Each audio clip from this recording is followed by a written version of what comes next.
Welcome to Art Ed Radio, the podcast for art teachers. This show is produced by the Art of Education, and I'm your host, Andrew McCormick.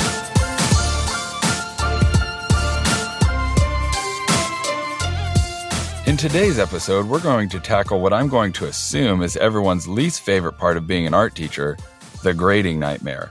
I'm going to bring on a colleague from my professional learning network, Linda Papanicolaou, and we're going to look at how to adopt tech to streamline grading and what the perks are of doing that. I'm Linda Papanicolaou. I teach middle school at Terman Middle School at the Palo Alto Unified School District in Palo Alto, California. It's paperless when you do it digitally, and I kind of like the idea of saving paper for making art. Now, it can be tough to pin down learning objectives and give honest, real feedback, especially if you're a teacher that's working with TAB or levels of choice-based education. You know, some of what's so tough about grading art is just how tough it is to try to quantify a qualitative, elusive endeavor. You know, side note, I think I owe a little shout out to Ian Sands here. I think I bring him up pretty much on every episode, but he points out that there is a big difference between grading and assessment. But I think maybe we'll have to get into that in another episode. So the nature of art is tough to grade. Okay, we get it. But let's just start from a point of understanding that we are going to have to grade and assess every student's artwork. So now here is where we get into the point of the utter madness of the numbers. The sheer numbers of students that we see would crush one of those basic teachers. I mean, come on. If everyone calls us the special teachers, does that mean that they're the basic teachers? I count myself lucky as I probably only see about 160 students a day, every day for the whole semester. You know, as an elementary teacher out there, you're going to see 4, 5, maybe even 6 times that amount. How on earth can we be expected to assess and provide feedback for all these students and all that work? Don't worry. I think we've got some answers in technology. No, I've never thought of technology as a magic bullet or a panacea. It's a tool. It makes our lives and our work easier if used correctly. And I've promised to myself, and I promise to you, I'll never be one to adopt tech just because it's one of the shiniest, newest things out there. If it doesn't work for me, I'm not going to use it. So today, I want to talk about some simple tech solutions that you can adopt to help end your grading nightmare. So the 3 big pieces that we're going to focus on when it comes to tech is number 1, which I would consider to be the biggest one, adopting a learning management system. If you've got one, use it. And if you don't have one, go get one. You'll be happy that you did. Then we're going to specifically look at how a learning management system, or even something as simple as like Google Docs, can help keep students accountable during that ideation and research phase.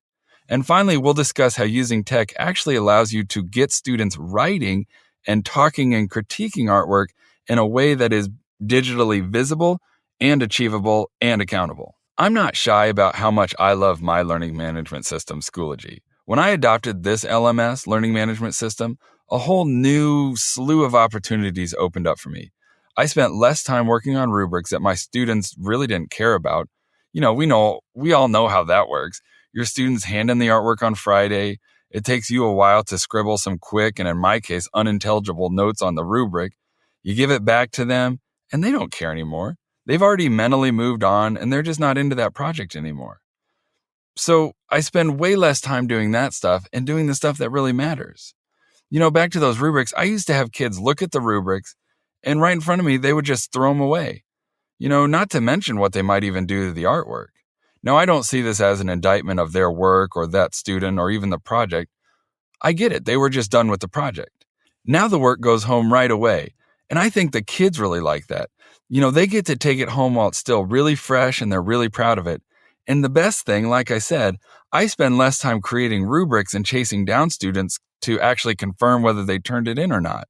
Or even more frustrating, chasing down those students months after they had turned the work in because they just happened to be gone on the one day that I passed all the work back. And then you know how it goes. It gets lost in the shuffle, lost in the cracks. Now I spend my time actually working with students, offering them more authentic one-on-one formative feedback. And this might be the greatest thing of all. I don't have those big, massive piles of artwork sitting on my desk anymore. So if you don't have an LMS, most of which are offered up as a free and a paid version. Do yourself a favor and go out and get one. And if you've got one, make sure you really start using it. More than just posting updates every couple of weeks, remember to bring this on Friday. Actually post your assignments and hold students accountable for turning those assignments in on that learning management system. There's a great article on theartofed.com by Tracy Hare on how learning management systems can enhance your teaching, and it is well worth checking out. Another really big aspect of grading and assessment that tech can help out with is that student research and ideation phase. I realized a few years ago that students really didn't like the 60-slide PowerPoint presentations that I so dutifully crafted for the beginning of every assignment. I learned that by adopting Padlet or even something similar like just, Google Apps for Education, docs and slideshows, that I could start talking less and actually allow the students to show me what they think is cool, show me their research and ideation phase.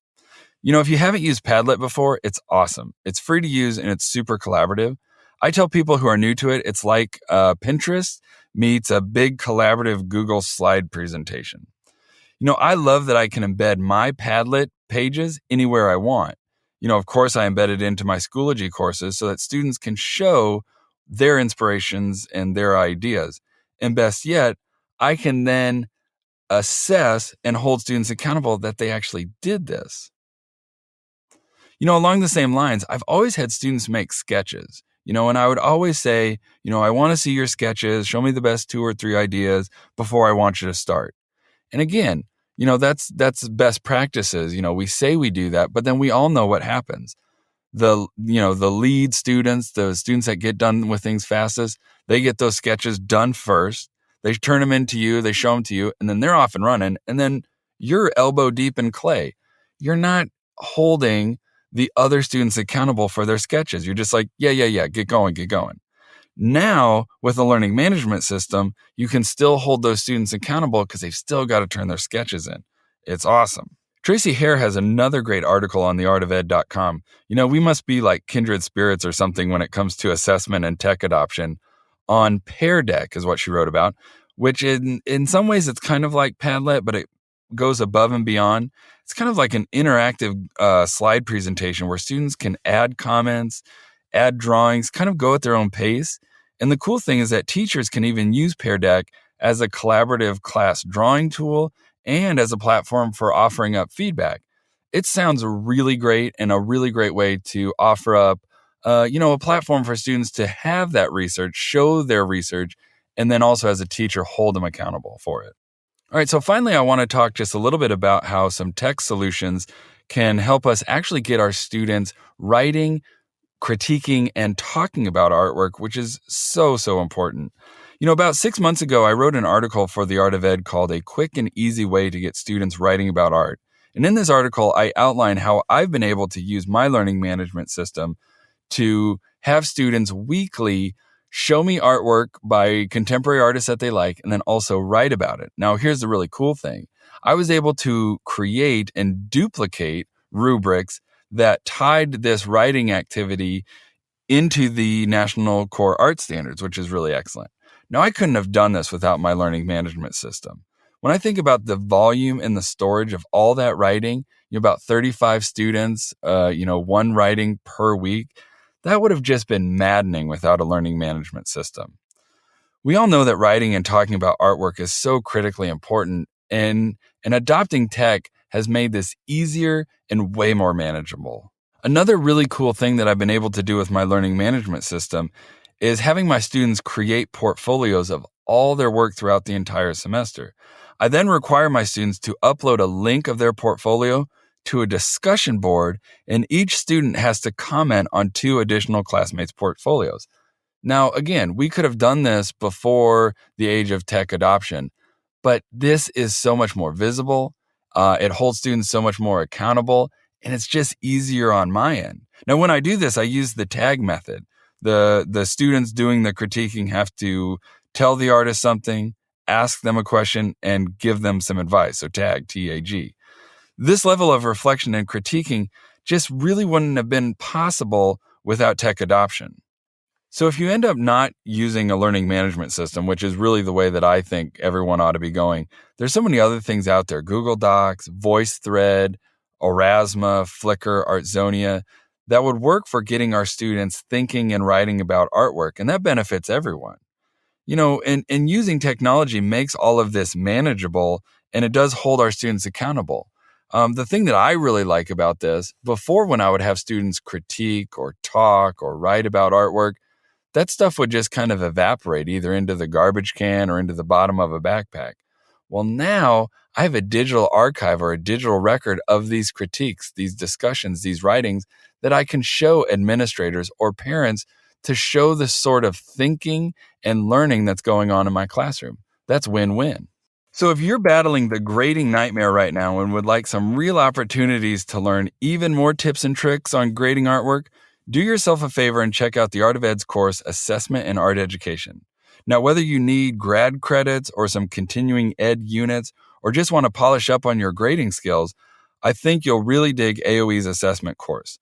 Tons of practical ideas and tips that you can take into your classroom right now and start spending some time at home with your family instead of heading back to school every night to tame that giant pile of portfolios.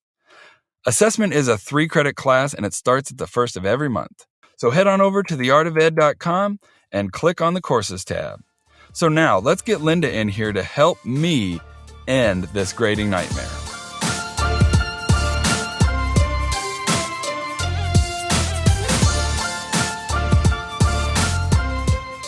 All right, Linda, thanks for coming on, to talk about some simple tech solutions and how they can really help out with our grading nightmare. So before we dig into some specifics, I've got to ask you, as we actually don't know each other all that well, we just know each other through, Facebook groups like the Midwest Tab Group and our mutual use of Schoology. Have you always been sort of a techie person, or are you a new tech devotee? Well, since I'm in Silicon Valley, by relative measurement, I don't really consider myself a techie at all. However, I have been using computers for a long time. I think I probably started around 1983, and my very first computer was when I was running a scholarly society back in the days before Windows with DOS. And so I've been at it a long time, although my kids think I'm kind of very old-fashioned now. I edit an online magazine for haiku and art, and I spend a lot of time online with the various tab groups, the Yahoo group and all the groups on Facebook. Absolutely couldn't do without the feedback. So technology and digital being connected is very much a part of my practice as an art teacher.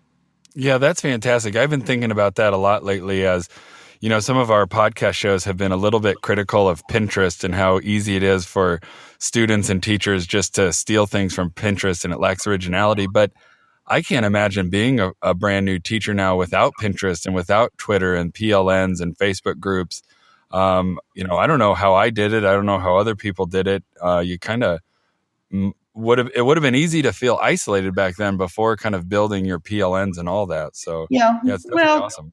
The platforms changed, but when I first started, it was the Incredible Art Department and Getty's Art EdNet, and for a long time, Yahoo groups were the best things. And so now we're all at Facebook and Twitter. Yeah. So, hey, we're specifically tonight talking about, how we can use tech to help end the grading nightmare, just this onslaught of assessment and stuff and paperwork. So what are some of the grading nightmares that you think art teachers face, and what makes grading art so tough?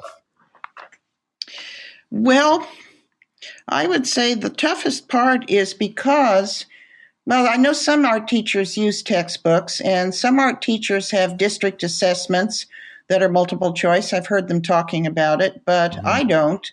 And so it's a matter of authentic assessment, looking at children's artworks, and each one is different, and each grade is highly individualized.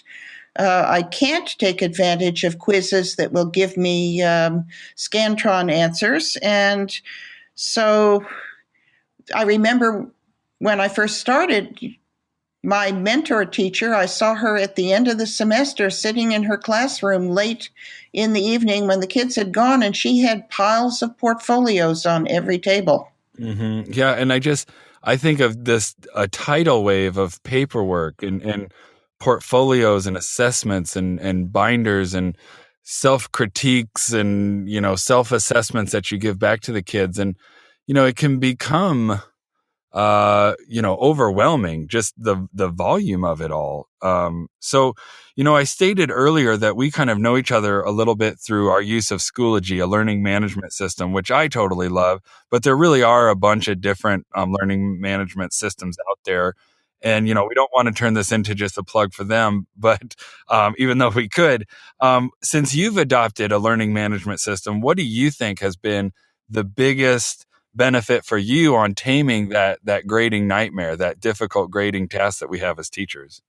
The biggest advantage that I noticed is in this business about regularly calling in assignments. I started doing it last year. I've done it regularly this year. I can now, at the beginning, they didn't have photo capability. They do now. So I bring the mobile iPad into the classroom, have the kids photograph their own artwork, upload it in Schoology, and write an artist statement in the comments section. And so then I don't even have to carry piles of papers or artwork home. I can go home, sit in an armchair. Schoology alphabetizes. I'm assuming most classroom management practices do this. It Right. alphabetizes. It tells me who has submitted, who hasn't, who submitted on time, who hasn't. And as I sort of page through, looking, commenting back, the comments become a thread that I can discuss with the student.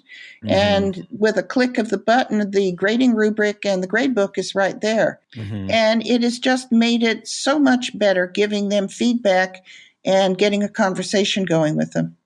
Well, and I know for me, like I've gone completely, like, like you said off, kind of off mic, or at the beginning, we were saying that the nice thing is you go paperless, you save the paper for the actual artwork. I remember before I adopted a learning management system, the kids would turn in their artwork, and they would get all excited to be done and they made this artwork. Then they'd give it to me and it would take me maybe a week to get it graded and turned back to them. And then by the time I gave it back to them, maybe with an assessment attached, a paper copy rubric, they'd already kind of lost the enthusiasm and fire for taking it home and sharing it. They're like, oh, that thing, like I'm already on to the new thing. And now when the way that I use my learning management system, I don't grade unless it comes in as a photograph. And like you were saying, the Mm-hmm. nice thing is I no longer have to play this game where I tell kids, "Hey, you didn't turn this in." "Oh, yes, I did, Mr. McCormick." "No, you didn't." "Oh, yeah, you must have just lost it in your big stack of paper on your messy desk." With the learning management system, you can just say like, "Oh, that's interesting because 13 out of 15 of you have turned in the photo and you haven't yet." And you can just say, there you didn't turn it in. And really, I think of it as win-win for students and teachers, and also even parents. Think about parent-teacher conferences, being able to show them the work, show them the dialogue, show them the critique. It's just awesome. So I want to talk, maybe even more specifically about some of the bells and whistles that these tech solutions can do to really streamline your grading. Can you talk just a little bit about sort of the ease of the actual assessment part, like rubrics, creating them, sharing them, that sort of thing? Because that's actually, Linda, how I became a big fan of yours was you've shared so many really awesome studio habits of mind and tab assessments on the Schoology group. So can you talk about kind of that function of learning management systems? I keep a master rubric and I use the studio habits of mind. I Mm-hmm. am thinking that it feels kind of ad hoc to me, so I'm probably going to try to go and use their learning objectives feature, Mm-hmm. in part because one of our district professional development workshops was last fall was talking about learning objectives if you rephrase them in the first person I can statements that so many Mm-hmm. people have to use now. They become learning targets.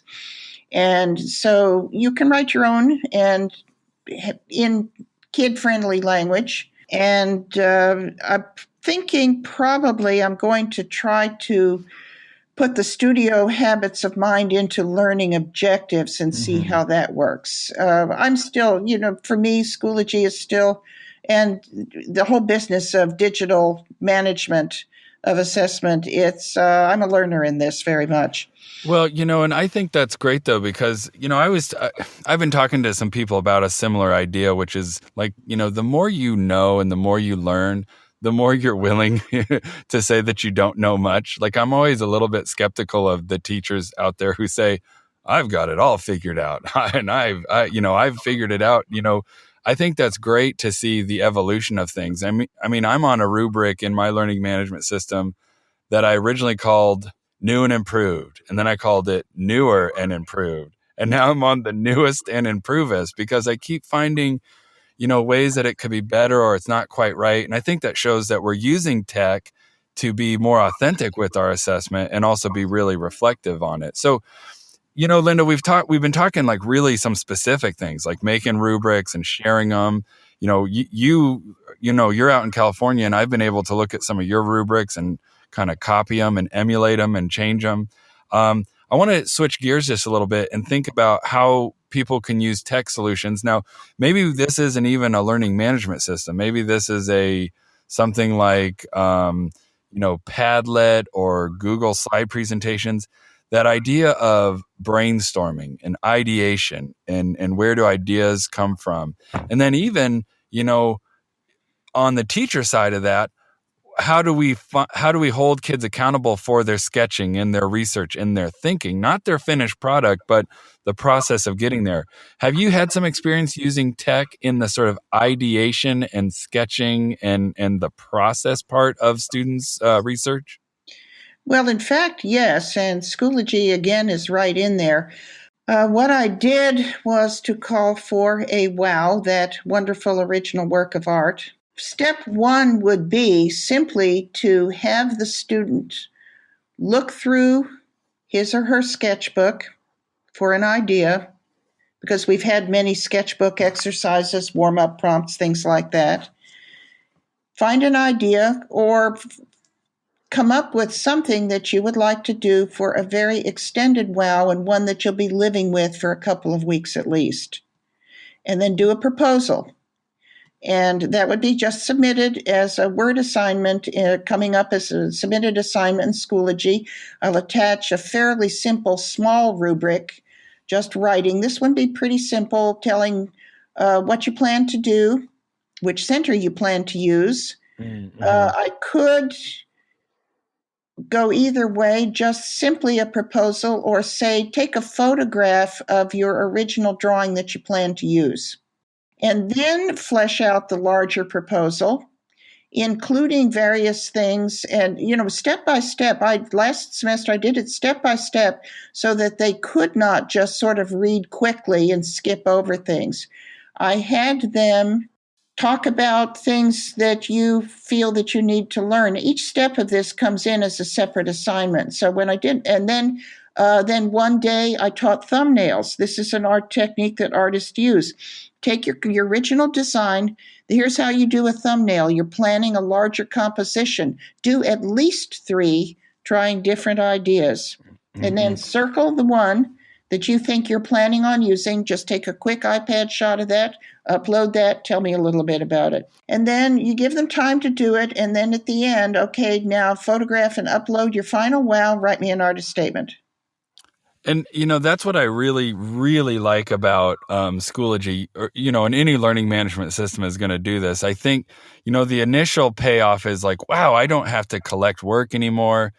But then you start thinking about all the other things that I know in my own practice I said I was doing. I want to see your sketch. Mm-hmm. Well, your kids are so asynchronous in how they learn. And some kids are done with their sketch early. And you have some kids who take a week before they finally get a good sketch out. And the kids who are done early are ready to go. And by that time, you're elbow deep in clay. You're not holding those kids accountable who didn't have their sketch done yet. Whereas with the learning management system, you can say, show me your research, show me your sketches.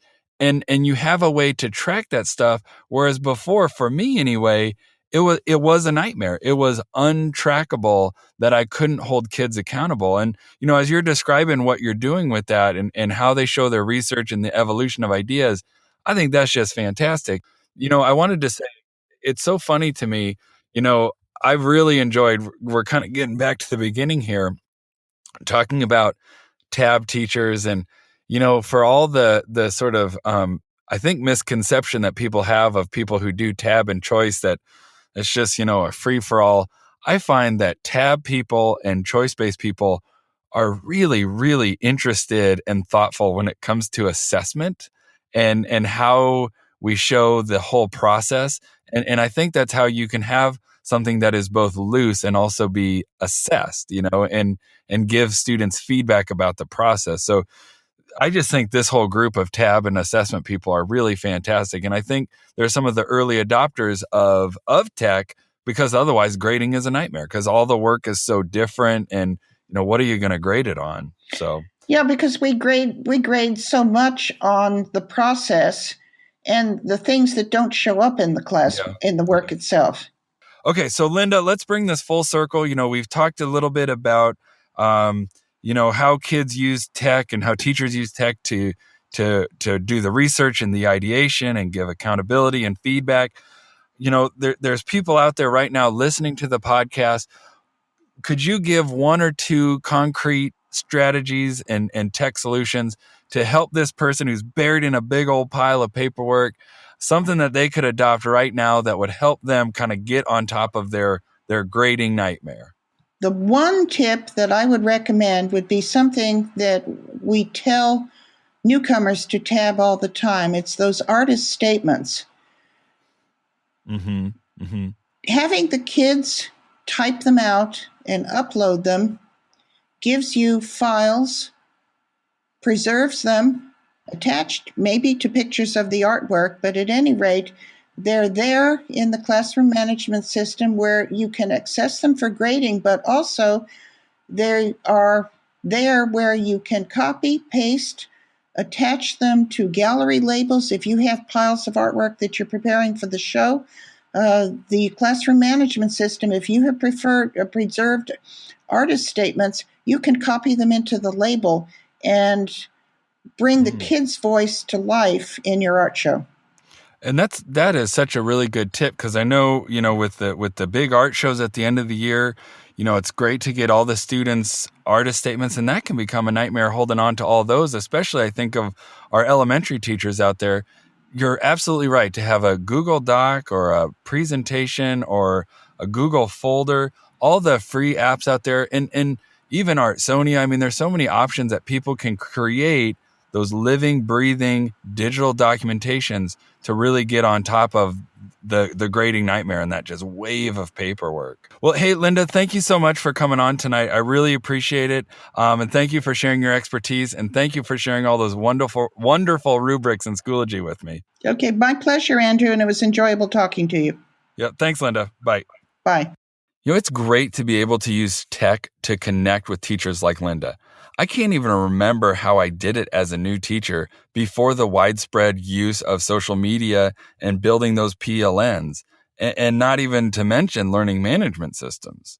As I was reflecting on the last 2 years that I've been using Schoology so much, I realized that not only has it made my job easier and allowed me to be a more effective teacher, I've been able to create whole new classes at the middle school level that previously just wouldn't have been possible. Specifically, I'm thinking about my tech and art class. I can't waste my budget on printing out student work, graphic design and digital photography. I mean, I don't know that many teachers and departments that could handle that much money printing. I can't comb through millions and millions of emails from individual students saying that they shared a Google slide presentation with me or a Google Doc. I mean, forget that. It's great to be able to use tech to connect with other teachers like Linda. I can't even remember how I did it as a new teacher before the widespread use of social media to build those PLNs, let alone learning management systems. As I was reflecting on the last 2 years, as I've been such a big learning management system fan, I realized that not only has it made my job easier and allowed me to be a more effective teacher, I've been able to create whole new classes at the middle school level that previously just weren't possible. Specifically, here I'm thinking about my technology and art classes.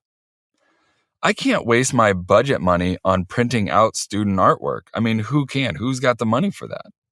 I also can't comb through a million emails from individual students telling me that they've shared a Google presentation or Google Doc with me. I mean, forget that. My learning management system made whole new classes and opportunities available for me and my students. I've always thought that teaching was such a hard job that we as teachers have to find ways to work smarter and not harder. So adopt those tech solutions that work for you.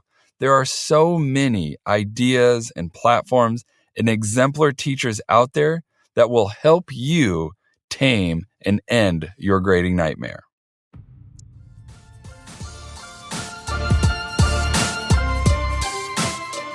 Art Ed Radio is developed, produced, and supported by the Art of Education with audio engineering by Michael Crocker.